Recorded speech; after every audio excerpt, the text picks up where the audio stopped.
Hi guys, നിങ്ങൾ ഇഷ്ടപ്പെടുന്ന ആൾക്കാർ നിങ്ങളെ മിസ് ചെയ്യാൻ അല്ലെങ്കിൽ ഇടയ്ക്കിടയ്ക്ക് നിങ്ങളെ ഓർക്കാൻ പറ്റുന്ന അടിപൊളി 6 സൈക്കോളജി ട്രിക്സ് ഞാൻ പഠിപ്പിച്ചു തരട്ടെ. അത് ആരും ആയിക്കൊള്ളട്ടെ. ചിലപ്പോൾ നിങ്ങളുടെ എക്സ് ആവാം, അല്ലെങ്കിൽ നിങ്ങളുടെ ഒരു ബെസ്റ്റ് ഫ്രണ്ട് ആവാം, അല്ലെങ്കിൽ നിങ്ങൾ ഇഷ്ടപ്പെടുന്ന ആരെങ്കിലും ആയിക്കൊള്ളട്ടെ.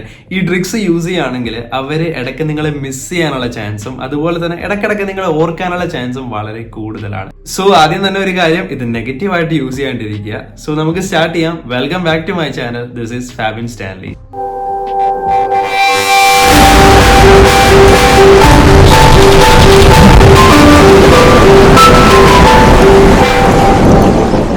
ഇതിൽ ആദ്യത്തെ ട്രിക്കാണ് സെയിം സെന്റ് അല്ലെങ്കിൽ സെയിം പെർഫ്യൂം. അതായത് നിങ്ങൾ എപ്പോഴും ഒരേ പെർഫ്യൂം അല്ലെങ്കിൽ ഒരേ സെന്റ് യൂസ് ചെയ്യുക. അതായത് നിങ്ങൾക്ക് ഇഷ്ടപ്പെട്ട ഒരാളായിക്കോട്ടെ, അല്ലെങ്കിൽ നിങ്ങളുടെ ബെസ്റ്റ് ഫ്രണ്ട് ആയിക്കൊള്ളട്ടെ, അല്ലെങ്കിൽ നിങ്ങളുടെ റിലേഷൻഷിപ്പിൽ ആരെങ്കിലും ആയിക്കൊള്ളട്ടെ, അവരുടെ കൂടെ നിങ്ങൾ എവിടെ പോകുമ്പോഴും അവരുടെ കൂടെ ആയിരിക്കുന്ന സമയത്ത് എപ്പോഴും ഒരേ പെർഫ്യൂം ഒരേ സെന്റ് തന്നെ നിങ്ങൾ യൂസ് ചെയ്യുക. നിങ്ങൾ ഇങ്ങനെ യൂസ് ചെയ്യുകയാണെങ്കിൽ അവരറിയാതെ തന്നെ ആക്ച്വലി അവരുടെ ബ്രെയിനും ഈ സ്മെല്ലും തമ്മിൽ കണക്റ്റഡ് ആകും. അതായത് വേറെ അവരെവിടെ പോയാലും അവിടെ വെച്ച് അവർക്ക് ഈ സ്മെല്ല് കിട്ടുകയാണെങ്കിൽ, അതായത് നിങ്ങളുടെ സെന്റിന്റെ അല്ലെങ്കിൽ നിങ്ങളുടെ പെർഫ്യൂമിന്റെ സ്മെല്ല് അവർക്ക് കിട്ടുകയാണെങ്കിൽ അവരറിയാതെ തന്നെ അവർ നിങ്ങളെ ഓർക്കാനും നിങ്ങളെ മിസ് ചെയ്യാനുള്ള ചാൻസ് വളരെ വളരെ കൂടുതലാണ്. ഇതിന്റെ ഏറ്റവും പ്രധാനപ്പെട്ട ഒരു കാര്യം എന്ന് പറഞ്ഞിട്ടുണ്ടെങ്കിൽ നമ്മളുടെ സെൻസ് ഓഫ് സ്മെല്ലും ബ്രെയിനും തമ്മിൽ നല്ല കണക്റ്റഡ് ആണ്. ആൻഡ് പ്ലസ് നമ്മുടെ സെൻസ് ഓഫ് സ്മെല്ലും മെമ്മറിയും തമ്മിൽ നല്ല രീതിയിൽ കണക്റ്റഡ് ആണ്. അതുകൊണ്ട് തന്നെ നിങ്ങൾ എപ്പോഴും ഒരേ പെർഫ്യൂം അല്ലെങ്കിൽ ഒരേ സെന്റ് തന്നെയാണ് യൂസ് ചെയ്യുന്നതെങ്കിൽ നിങ്ങളുടെ ഫ്രണ്ട് ആയിക്കോട്ടെ ആരും ആയിക്കൊള്ളട്ടെ, അവര് വേറൊരു സ്ഥലത്ത് പോകുമ്പോൾ അവർക്ക് അതേ സ്മെല്ല് കിട്ടുകയാണെങ്കിൽ അവര് ആദ്യം നിങ്ങളെ ഓർക്കുകയും ചിലപ്പോൾ നിങ്ങളെ മിസ് ചെയ്യാനുള്ള ചാൻസും വളരെ വളരെ കൂടുതലാണ്. സോ നിങ്ങൾക്ക് എന്തായാലും ഇത് ട്രൈ ചെയ്ത് നോക്കാം. അപ്പോൾ മനസ്സിലാക്കുക, എപ്പോഴും ഒരേ സ്മെൽ, അതായത് എപ്പോഴും ഒരേ പെർഫ്യൂം അല്ലെങ്കിൽ ഒരേ സെന്റ് തന്നെ യൂസ് ചെയ്യാൻ ശ്രമിക്കുക. ആൻഡ് നമ്മുടെ ലൈഫിൽ ഏറ്റവും ഇമ്പോർട്ടന്റ് ആയിട്ടുള്ള ഒരു കാര്യമാണ് സ്മെൽ ഗുഡ് എന്നുള്ളത്. ഇപ്പോൾ ആൾക്കാർക്ക് നിങ്ങളോടൊരു ഇഷ്ടം, ഒരു കണക്ഷൻ വരണമെങ്കിൽ യു ഷുഡ് സ്മെൽ ഗുഡ്. അതുകൊണ്ട് തന്നെ ഇറ്റ്സ് ഓൾവേസ് ഗുഡ് നിങ്ങളൊരു പെർഫ്യൂം, ഒരു സെന്റ് യൂസ് ചെയ്യുന്നത് എപ്പോഴും നല്ലതാണ്. ഇനി ആൾക്കാർക്ക് നമ്മളോട് ഈവൻ കമ്പനി ആകണം, അല്ലെങ്കിൽ ഫ്രണ്ട്ഷിപ്പ് ആകണം, അല്ലെങ്കിൽ നമ്മളോട് കുറച്ചുകൂടി സംസാരിക്കണമെന്ന് തോന്നണമെങ്കിൽ you should smell better. So സ്മെല്ലിന്റെ കാര്യം മറക്കരുത്. സ്മെല്ലും മെമ്മറിയും തമ്മിൽ നല്ല രീതിയിൽ കണക്റ്റഡ് ആണ്. അതുകൊണ്ട് തന്നെ if you smell good and നിങ്ങൾക്കൊരു പർട്ടിക്കുലർ സ്മെൽ ഉണ്ടെങ്കിൽ ഉറപ്പായിട്ടും വേറെ ഒരു സ്ഥലത്ത് ചെല്ലുമ്പോൾ അവർ നിങ്ങളെ മിസ് ചെയ്യും. സോ ആദ്യത്തെ വഴിയാണ് use A same saint or same perfume. ഇനി രണ്ടാമത്തേലേക്ക് പോവാം. രണ്ടാമത്തേലേക്ക് പോകുന്നതെന്ന് പറഞ്ഞിട്ടുണ്ടെങ്കിൽ പരമാവധി നിങ്ങളുമായി കണക്റ്റഡ് ആയിട്ട് എന്തെങ്കിലും ടോപ്പിക്ക് വെക്കുക എന്നുള്ളതാണ്. ഫോർ എക്സാമ്പിൾ, ഇപ്പൊ എൻ്റെ ഒരു കാര്യം പറയുകയാണെങ്കിൽ, ഇപ്പോൾ എൻ്റെ കുറെ ഫ്രണ്ട്സ് ഉണ്ട്, സൈക്കോളജി ഫീൽഡിൽ അല്ലാത്ത കുറെ ഫ്രണ്ട്സ് ഉണ്ട്. അപ്പോൾ ഞാൻ കൂടുതലും ഇവരോട് സംസാരിക്കാൻ ചാൻസ് ഉള്ള ഒരു ടോപ്പിക്കാണ് ഈ സൈക്കോളജിയും സൈക്കോളജി റിലേറ്റഡ് ആയിട്ടുള്ള കാര്യങ്ങളും. സോ അതുകൊണ്ട് തന്നെ എൻ്റെ ഒരു സിഗ്നേച്ചർ ടോപ്പിക്കായി മാറിയതാണ് ഈ സൈക്കോളജി എന്ന് പറയുന്നത്. സോ ഇപ്പൊ എൻ്റെ ഫ്രണ്ട്സ് ആയിക്കോട്ടെ, അല്ലെങ്കിൽ എന്നെ പരിചയമുള്ള ആരെങ്കിലും ആയിക്കോട്ടെ, അവരിപ്പോൾ വേറെ എവിടെയെങ്കിലും പോവുകയാണ്, അവർ ഈ സൈക്കോളജിയുമായി ബന്ധപ്പെട്ട എന്തെങ്കിലും കാര്യങ്ങൾ സംസാരിക്കുമ്പോൾ അവർ ആദ്യം എന്നെ ഓർക്കും. ഇതുപോലെ തന്നെ നിങ്ങൾക്കും ഒരു പ്രത്യേക ടോപ്പിക് വേണം. അതായത് നിങ്ങൾ എപ്പോഴും സംസാരിക്കുന്ന ഒരു പ്രത്യേക സബ്ജക്ട്, എന്തെങ്കിലും ഒരു കാര്യം വേണം. സബ്ജക്ട് എന്ന് പറയുമ്പോൾ ഞാനോട് ഉദ്ദേശിക്കുന്നത് സൈക്കോളജിയോ സോഷ്യോളജി അങ്ങനെ ഒരു കാര്യങ്ങളല്ല, അല്ലെങ്കിൽ സയൻസോ ഹിസ്റ്ററിയോ ഒന്നുമല്ല. അതിപ്പോൾ എന്തെങ്കിലും കാര്യമാവും, ഒരു ന്യൂസ് ആവാം, പൊളിറ്റിക്സ് ആവാം, എന്തോ ആയിക്കോട്ടെ, നിങ്ങൾക്ക് പ്രത്യേകമായിട്ടുള്ള കുറച്ച് കാര്യങ്ങൾ ആവശ്യമുണ്ട്. അതായത് ആൾക്കാർ നിങ്ങൾ ഓർക്കാൻ. അത് ഈവൻ ഒരു പാട്ടാകാം, അല്ലെങ്കിൽ ഒരു ഫിലിം സ്റ്റാർ ആകാം, നിങ്ങൾക്ക് ഭയങ്കര ഇഷ്ടപ്പെട്ട ഒരു ഫിലിം സ്റ്റാർ ആകാം, അല്ലെങ്കിൽ ഒരു പാട്ടാകും, ഒരു സിനിമയാകാം. ഇതിനെപ്പറ്റി നിങ്ങൾ എപ്പോഴും പറഞ്ഞുകൊണ്ടിരിക്കുമ്പോൾ ചിലപ്പോൾ നിങ്ങളുടെ ഫ്രണ്ട് അല്ലെങ്കിൽ നിങ്ങളുടെ ബെസ്റ്റ് ഫ്രണ്ട്, നിങ്ങൾ ഇഷ്ടപ്പെടുന്ന ആരെങ്കിലും വേറൊരു സ്ഥലത്ത് പോകുമ്പോൾ അവർ ഇതിനെപ്പറ്റി കേൾക്കുമ്പോൾ അവർ ഉറപ്പായിട്ട് നിങ്ങൾ ഓർക്കും, നിങ്ങളെ മിസ് ചെയ്യാനുള്ള ചാൻസും വളരെ കൂടുതലാണ്. ഇതിന് വേറൊരു എക്സാമ്പിൾ പറയുകയാണെങ്കിൽ, എൻ്റെ ഒരു ഫ്രണ്ട് ഉണ്ട്, പുള്ളിക്കാരത്തേക്ക് ആക്ച്വലി ഒരു പ്രത്യേക മലയാളം പാട്ട് പാടുന്ന ഒരു സിംഗറിനെ ഭയങ്കര ഇഷ്ടമാണ്. അപ്പൊ എപ്പോഴും പുള്ളിക്കാരന്റെ പാട്ട് തന്നെ നമ്മളോട് എപ്പോഴും സംസാരിക്കുമ്പോൾ പുള്ളിക്കാരനെ പറ്റി ഏതെങ്കിലും റീൽസിൽ പുള്ളിക്കാരന്റെ പാട്ട് എന്തെങ്കിലും വന്നിട്ടുണ്ടെങ്കിൽ അപ്പൊ തന്നെ നമുക്ക് ഷെയർ ചെയ്യും. അങ്ങനെ 24 മണിക്കൂർ നമ്മൾ കേൾക്കുന്നത് കാണുന്നത് ഈ പുള്ളിക്കാരനെ പറ്റിയായിരിക്കും.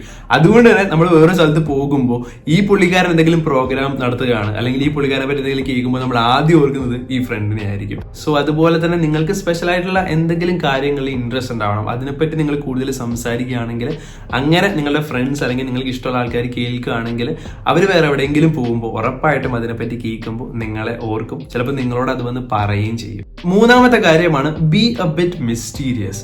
അതായത് നിങ്ങളുടെ കാര്യം നിങ്ങൾ പരിചയപ്പെടുന്ന ആൾക്കാരോട് അപ്പം തന്നെ പറയുകയാണെങ്കിൽ അവർക്ക് നിങ്ങളോടുള്ള ഇൻട്രസ്റ്റ് കുറയാനുള്ള ചാൻസ് കുറവാണ്. അല്ലെങ്കിൽ അവർ ചിലപ്പോൾ നമ്മളോട് അത്ര വലിയ ഇൻട്രസ്റ്റ് അല്ലെങ്കിൽ ക്യൂരിയോസിറ്റി കാണിക്കില്ല. കാരണം നമ്മൾ ഒരാളെ പരിചയപ്പെടുമ്പോൾ അപ്പം തന്നെ നമ്മുടെ ലൈഫിലുള്ള എല്ലാ കാര്യവും നമ്മൾ പറയുകയാണെങ്കിൽ അതൊട്ടും ഓക്കെ അല്ല. ആക്ച്വലി നമ്മൾ പതുക്കെ വേണം ആൾക്കാരോട് കാര്യങ്ങൾ റിവീൽ ചെയ്യാൻ. അതുപോലെ തന്നെ മിസ്റ്റീരിയസ് ആവാന്ന് പറഞ്ഞിട്ടുണ്ടെങ്കിൽ നമ്മൾ കുറച്ച് കാര്യങ്ങൾ രഹസ്യമായിട്ട് മാറ്റി വെക്കും, നമ്മളത് അപ്പം തന്നെ പറയില്ല.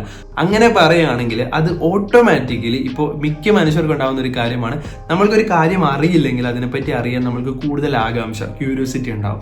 ഇതുപോലെ തന്നെ നമ്മളൊരാളെ പരിചയപ്പെടുമ്പോൾ നമ്മളെല്ലാം ഒറ്റയടിക്ക് പറഞ്ഞു തീർക്കാണ്ട് പതുക്കെ പതുക്കെ പറയുകയാണെങ്കിൽ അവർക്ക് നമ്മളെ ഓട്ടോമാറ്റിക്കലി നമ്മളോട് കൂടുതൽ സംസാരിക്കണമെന്ന് തോന്നും, ഇടയ്ക്ക് നമ്മളുടെ അടുത്ത് വന്നിരിക്കണമെന്ന് തോന്നും. ബിക്കോസ് നമ്മൾ എന്തൊക്കെയോ കാര്യങ്ങൾ മറച്ചു വെക്കുന്നുണ്ട്. ഇവിടെ മറച്ചു വെക്കുന്നു എന്ന് പറയുമ്പോൾ ഞാൻ ഉദ്ദേശിക്കുന്നത് ഒരിക്കലും വലിയ വലിയ കാര്യങ്ങൾ മറച്ചു വെക്കുന്നതിനെ പറ്റില്ല. നമ്മൾ കുറച്ച് മിസ്റ്റീരിയസ് ആയിട്ടിരിക്കുക, എല്ലാം തുറന്ന് പറയാണ്ട് പതുക്കെ പതുക്കെ പറയാം. അങ്ങനെ വരുമ്പോൾ അവർക്ക് ഒരു ക്യൂരിയോസിറ്റി ഉണ്ടാവും, അവർ നമ്മളെ അടുത്ത് വരികയും ചില സമയത്ത് അവർ നമ്മൾ മിസ് ചെയ്യുകയും ചെയ്യാനുള്ള ചാൻസ് വളരെ കൂടുതലാണ്. സോ എപ്പോഴും മനസ്സിലാക്കുക, ആൾക്കാരെ പരിചയപ്പെടുമ്പോൾ അപ്പം തന്നെ എല്ലാം പറയരുത്. B mysterious. ഇനി അടുത്ത വലിയൊരു കാര്യമാണ് ഗിവ് ദം സ്പേസ്. നിങ്ങൾ എപ്പോഴും മനസ്സിലാക്കേണ്ട ഒരു കാര്യം, നിങ്ങൾ ഒരാളെ പരിചയപ്പെടുമ്പോൾ 24 മണിക്കൂറും നിങ്ങൾ അവർക്ക് അവൈലബിൾ ആകാതിരിക്കാൻ ശ്രദ്ധിക്കുക. അത് ഇപ്പോൾ ഒരു റിലേഷൻഷിപ്പിലായിക്കോട്ടെ, പലപ്പോഴും റിലേഷൻഷിപ്പിന്റെ തുടക്കത്തിലൊക്കെ നമ്മൾ ഒരാൾക്ക് വേണ്ടി 24 മണിക്കൂർ സമയം കൊടുക്കും. അത് കഴിഞ്ഞ് പതുക്കെ പതുക്കെ ആ റിലേഷൻഷിപ്പിന്റെ സ്റ്റേജ് അങ്ങ് മാറിക്കഴിയുമ്പോൾ നമ്മൾ ഓട്ടോമാറ്റിക്കലി മാറും.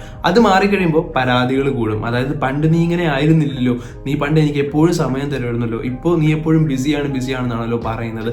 ഇതിന്റെയൊക്കെ ഒരു തുടക്കം എന്ന് പറയുന്നത് നമ്മൾ എപ്പോഴും മനസ്സിലാക്കേണ്ടത്, എന്തുമായിക്കൊള്ളട്ടെ, ഒരാളെ പരിചയപ്പെടുന്ന സമയമായിക്കൊള്ളട്ടെ, 24 മണിക്കൂറും ഉറപ്പായിട്ടും 24 മണിക്കൂറും പോസിബിൾ അല്ല എന്ന് എനിക്കറിയാം. പക്ഷെ എപ്പോഴും നിങ്ങളുടെ സമയം തന്നെ കൊടുത്ത് എപ്പോഴും അവരുടെ കാര്യത്തിൽ ഇടപെടാതിരിക്കാൻ ശ്രമിക്കുക. അപ്പോൾ മനസ്സിലാക്കേണ്ടത്, അവർക്ക് കൊടുക്കേണ്ട സ്പേസ് നമ്മൾ കൊടുക്കണം. നമ്മൾ ആവശ്യമുള്ള സ്ഥലത്ത് നമ്മളവിടെ പോകുന്നു, എല്ലാ കാര്യത്തിലും നമ്മൾ ഇടപെടുന്നില്ല, എല്ലാ കാര്യവും നമ്മൾ സംസാരിക്കുന്നില്ല, ആവശ്യമുള്ള സമയത്ത് നമ്മൾ സംസാരിക്കുന്നു. ഇടയ്ക്ക് നമ്മൾ നമ്മുടേതായ കാര്യങ്ങളിലും നമ്മളുടേതായ രീതിയിൽ നമ്മൾ മാറി നിൽക്കണം. ഇങ്ങനെ ഉണ്ടെങ്കിൽ മാത്രമേ ആൾക്കാർക്ക് നമ്മൾ മിസ് ചെയ്യുള്ളൂ. ഇങ്ങനെ ഉണ്ടെങ്കിൽ മാത്രമേ ആൾക്കാർ നമ്മളൊരു പോസിറ്റീവായ രീതിയിൽ ഓർക്കുള്ളൂ. അതുപോലെ തന്നെ അവർക്ക് നമ്മളോട് കൂടെ സമയം സ്പെൻഡ് ചെയ്യണമെന്ന് തോന്നുകയുള്ളൂ. സോ എപ്പോഴും മനസ്സിലാക്കുക, give people enough space they want. അതുപോലെ തന്നെ നമ്മൾക്ക് വേണ്ട സ്പേസ് നമ്മൾ എപ്പോഴും എടുക്കാനും പഠിക്കണം. അടുത്തതാണ് ഡോണ്ട് ഓവർ ഡു എനിത്തിങ്. ഇവിടെ ഡോണ്ട് ഓവർ ഡു എനിത്തിങ് എന്ന് പറഞ്ഞിട്ടുണ്ടെങ്കിൽ ചില ആൾക്കാർ ഓവർ എക്സ്പ്ലനേഷൻ കൊടുക്കും. ഒരു കാര്യം ചെയ്തിട്ട് അതിന് 1000 എക്സ്പ്ലനേഷൻ പറയും. ഞാൻ ഇതുകൊണ്ടാണ് ചെയ്തത്, ഞാൻ അതുകൊണ്ടാണ് ചെയ്തത്, ഇങ്ങനെ ആയതുകൊണ്ടല്ലേ ഞാൻ ചെയ്തത്, അങ്ങനെ ആയതുകൊണ്ടല്ലേ ഞാൻ ചെയ്തത്, അങ്ങനെ കുറേ ഓവർ എക്സ്പ്ലനേഷൻ കൊടുക്കും. അതുപോലെ തന്നെ സ്നേഹം കൊടുക്കുമ്പോൾ ഓവറായിട്ട് കൊടുക്കും, സമയം കൊടുക്കുമ്പോൾ ഓവറായിട്ട് കൊടുക്കും. ഇങ്ങനെ കൊടുക്കരുത്. ഇപ്പോൾ ഞാൻ നേരത്തെ പറഞ്ഞതുമായിട്ട് ബന്ധപ്പെട്ട ഒരു കാര്യം തന്നെയാണ് ഇത്. അതായത് ഒരു കാര്യവും കൂടുതലായിട്ട് കൊടുക്കാണ്ടിരിക്കാൻ ശ്രമിക്കുക. നമ്മൾ അങ്ങനെ കൊടുക്കുകയാണെങ്കിൽ ആൾക്കാർക്ക് നമ്മളോടുള്ള ഇൻട്രസ്റ്റ് കുറയാനും ഇഷ്ടം കുറയാനുള്ള ചാൻസ് കൂടുതലാണ്. അപ്പോൾ ഓട്ടോമാറ്റിക്കലി അവർ നമ്മൾ മിസ് ചെയ്യില്ല. അപ്പോൾ ഓട്ടോമാറ്റിക്കലി അവർക്ക് നമ്മളോട് അത്ര ഇഷ്ടം തോന്നില്ല. അതുകൊണ്ട് തന്നെ എപ്പോഴും മനസ്സിലാക്കാൻ, നിങ്ങൾ നിങ്ങളുടെ സ്പേസ് എടുക്കണം, നിങ്ങൾ ഇൻഡിപെൻഡന്റ് ആയിരിക്കണം. ഇതുമായി ബന്ധപ്പെട്ടതാണ് അടുത്ത ടോപ്പിക്. ആൻഡ് അത് വളരെ വളരെ ഇമ്പോർട്ടൻ്റ് ആയ ഒരു കാര്യമാണ്.